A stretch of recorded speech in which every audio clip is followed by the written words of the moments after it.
Hello, everyone. Thank you. Gather around, gather around.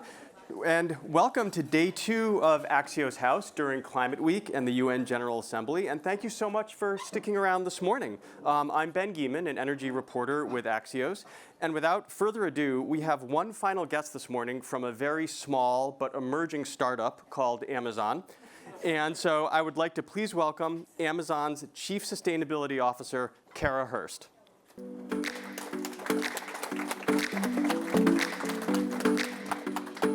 Thank you. Good morning. Good morning. Yeah, so let's dive right in. Your company has been the world's largest clean energy buyer for 5 years running. But some of that is in the US, I believe a substantial part, not all.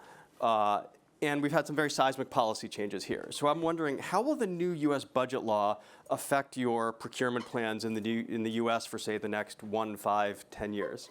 Yeah, no, well, thanks for having me and for that question. We're really, actually proud of that record.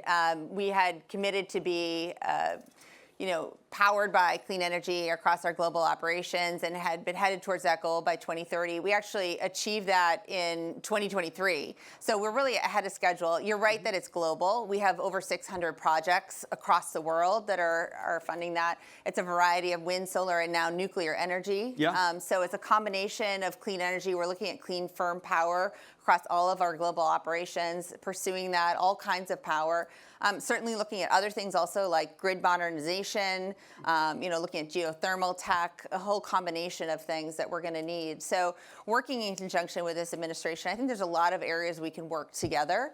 We have a lot of common goals. Certainly on accelerating things like the availability of nuclear, advancing technologies on small modular. We're making those investments in a lot of ways. So I think there's a lot of common ground that we can find and a lot of ways that we can continue to advance those technologies that we're all going to need to power some of the things that are coming. Thank you. So full steam ahead on that despite the big changes. Yeah. Great, thank you. I want to dive into AI. I mean, the discussion around AI and climate and energy can sprawl in a lot of different directions. But Amazon is already deploying some very specific climate-related solutions in a lot of different areas. Specifically, I wanted to ask about disaster response. Can you talk about AI's role in responding to Hurricane Helene? Sure, absolutely. I think AI, much like the climate narrative, AI presents us with so many opportunities. So I think one of the things that we need to really focus in is what opportunities it can have. And with something like disaster relief, that example is a great one. So last fall with Hurricane Helene, when something like that happens, time is of the essence. And it's both of the essence for the people on the ground who are affected by something like that when it happens, but also for the teams that are coming in to address the situation.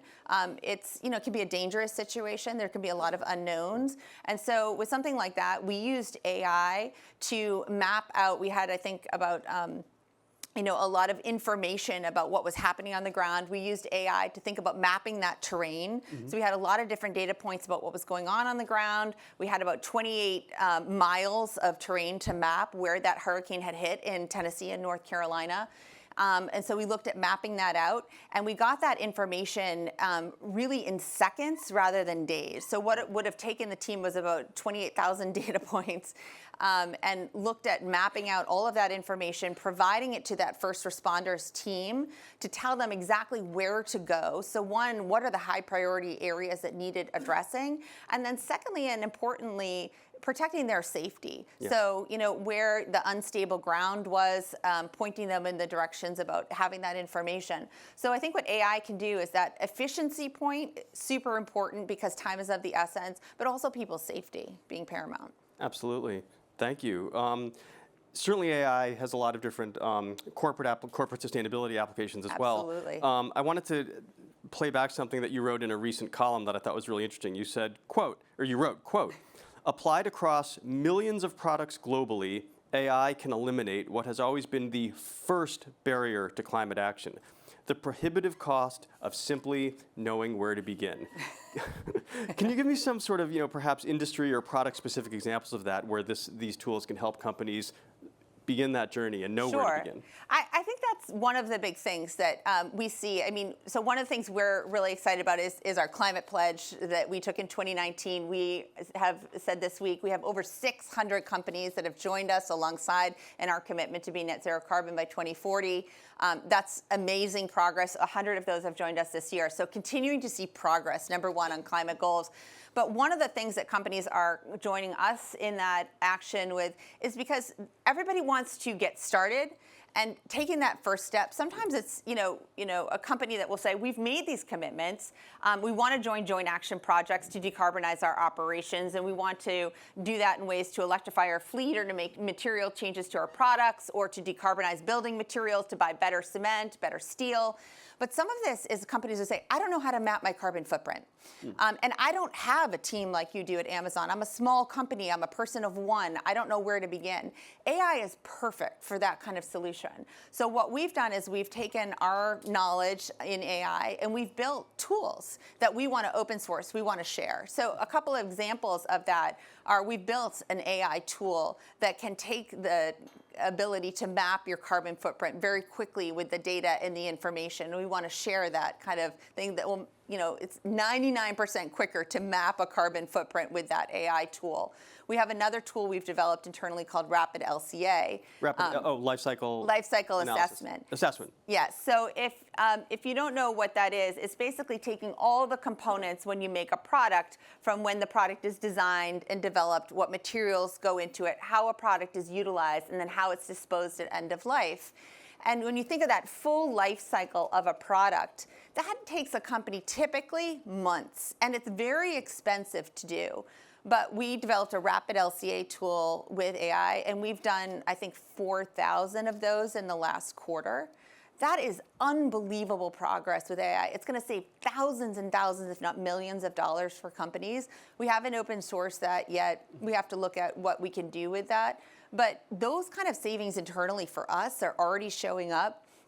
They're exciting for our scientists to work on, and they allow us to have better information about our own impacts. So we have other things like a packaging decision engine that help us and our people internally in our fulfillment network to make better decisions about our packaging materials. So we take millions of decisions every day about what types of packaging to put on the products that we send to our customers who want right-sized and minimized packaging, but you also want to protect the product. We don't want to ship a damaged product to a customer, because then you get into reverse logistics, more trucks on the road, more fuel impact, all the environmental impacts that go along with that. And so if you can intervene and you can have AI have a better packaging decision, we've been able to save 4.2 million metric tons of packaging alone since 2015. A lot of these things with AI we've been using for many years. So some of this isn't new and it's been invisible to the customer, but it's for our customer obsession, for their benefit. We've been utilizing machine learning and AI for many, many years. Some of it is things like a customer fit, where you might want to purchase a product and you just want to have the thing that fits the best. If you're buying a fashion item, a t-shirt or a dress or something like that, all you want is the best fitting item. You don't want to buy several of them and have to return a few. That's an AI-driven fit engine on our site. So you're seeing it as something that's just a really good experience for the customer. For us, that means less product return to us, less reverse logistics, and of course, less environmental. So it doesn't have to be sustainability out in front to the customer. Yeah. We know it is, but for the customer, a better experience. I can go on and on about these examples, but they're really fun. It's really fun for our teams to experiment with AI, great sustainability impacts, and it's just all over the place in the company we're experimenting with it. So it sounds like there's a lot of cases in which the customer might not necessarily know, or it might not be front of mind, that their experience with the company is influenced by AI, but it sounds like it very much is already. Absolutely, already. And I think we're going to find these use cases every single day. Definitely, definitely. Another thing I wanted to get to is that, obviously there's a lot of discussion about data center growth creating new grid challenges that we've all heard a lot about, both, in terms of overall demand, but also sort of localized grid stresses. But, the flip side of that energy equation, I think, is a really interesting conversation. There are many ways in which AI can sort of help with clean energy. What do you see as some of the biggest areas of potential, whether it's battery chemistry, carbon capture? Please take that where you will. Yeah, I think there are, again, opportunities. So one of the things we can do is we can optimize the current, energy portfolio that we have. So we can get more out of the renewable energy portfolio that we can have. And that can be demand shaping. It can be looking at things like how do we optimize the renewable energy. We can think about battery storage and how do we optimize battery storage. We can think about grid enhancing technologies and when do we deploy them. I think there's a lot we don't know, things like digital twinning. We can look at how do we model, in a certain location, what's going to be the best use of energy. So we use AI in many, many different ways throughout our energy portfolio.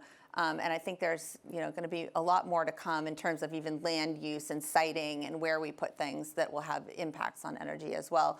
When we think about things like other things that have demand on grid, as we electrify our fleet, which of course we want to do to decarbonize our operations, all the infrastructure that has to go into building that electrification on the back end to support the fleet. Where do we put that, and how do we use AI to help us make those kinds of decisions as well on siting? Absolutely. I can imagine that actually this sort of location of infrastructure and the sort of logistics around how to sort of, whether it's a traditional engine or an electric vehicle, where to do the charging, I'm sure all these things could greatly benefit from AI optimization. Yeah, or even like our ability to work with we have a team internally called supply chain optimization. And so where we place inventory, can we place it closer to a customer? Can we locate it closer to rail, because rail is going to be a better choice than putting inventory on an airplane? That's going to, vastly increase our carbon footprint. So those kinds of algorithmic decisions where you can optimize inventory or you can make a siting decision have a huge impact on a scale like ours.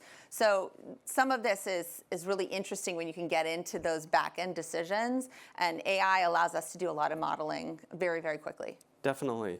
Amazon is of course a for-profit business, and so one of the things that I'm sort of wondering about is, of all the different AI sustainability-related applications that you are piloting and commercializing, I'm sure there's 1,000 different ones for every 2 or 3 we talked about today. Which of these do you see becoming perhaps significant financial benefits for, which of them would provide the most significant financial benefits for Amazon, whether that's in creating new products or creating new efficiencies, or how does this help the bottom line in the biggest ways? I honestly don't know that I've thought about it in that way yet. Mm-hmm. I certainly think that some of our energy optimization has the potential to be that. But I don't think we know yet what that might be. That we're in some early days of discovery. Mm-hmm. And I think that my job is to look at the company through a sustainability lens, through a customer-obsessed lens. So I look at it, what's going to benefit our customers, what's going to benefit the planet. I'm excited about things that will be that co-benefit. We have another one that we're working on food waste. I think that's a really important issue for the planet that has, a lot of potential financial benefit. But I'm looking at it again through a sustainability lens. Absolutely, absolutely. Are there, on the sort of federal policy side, are there any particular changes that you feel like could be most supportive of this work that you are not seeing yet from the current administration? I think we're working well together on the things that we both care about. And I think that they are looking to move fast and cut through some of the things that were taking a long time before. So, again, looking at things like how can we modernize the grids, that's one where we're really excited to move faster. Definitely, definitely. Our time is getting short. I had a perhaps unanswerable, but I think interesting question. How soon, whether it's 1 year, 5 years, 10 years, do you think that emissions cuts enabled by AI will begin to outpace emissions growth from increased data center energy demand? Or has that even happened already? I don't think it's happened already. I do think that, we talk a lot about paths that are not linear, and I think this is one of them. I don't know if it's answerable today. Mm-hmm. I do think that it's going to be something, though, where right now people are talking about it as if it won't happen, and I do think it will happen. I think that that's going to be something where if we really take the opportunity to think about AI as a tool we can use for good, mm-hmm. and we think about all of the use cases for AI, it will increase energy demand. However, we have to use it as a tool for our benefit and think about all of the possibilities that we can apply it to sustainability use cases. Where we can use it, we have to dig in, learn how to use it to not only maximize our time internally and efficient use of our own human resources, right? Or we can, get those skills and the things that we don't want to be doing, the rote tasks off of our plates so that we can do bigger tasks. But also the things that, like I just talked about with Rapid LCA, or things like making better decisions. We have another use case where we identify broken products within our fulfillment network so we don't ship them out to customers. So I think things like that are huge cost savings. And when you think about those applications and then further on down the line, the implications that they will have to energy savings, we haven't begun to add those up yet. And I think there's a huge possibility when you think about the implications for what we will yet invent. And I'm actually really optimistic about it. Absolutely. It is a fascinating and extremely interesting and evolving area. So I think, unfortunately, we are out of time. I went so fast. Yeah, no, thank you so much for joining us here. And thank you, everybody, for joining us at Axios House.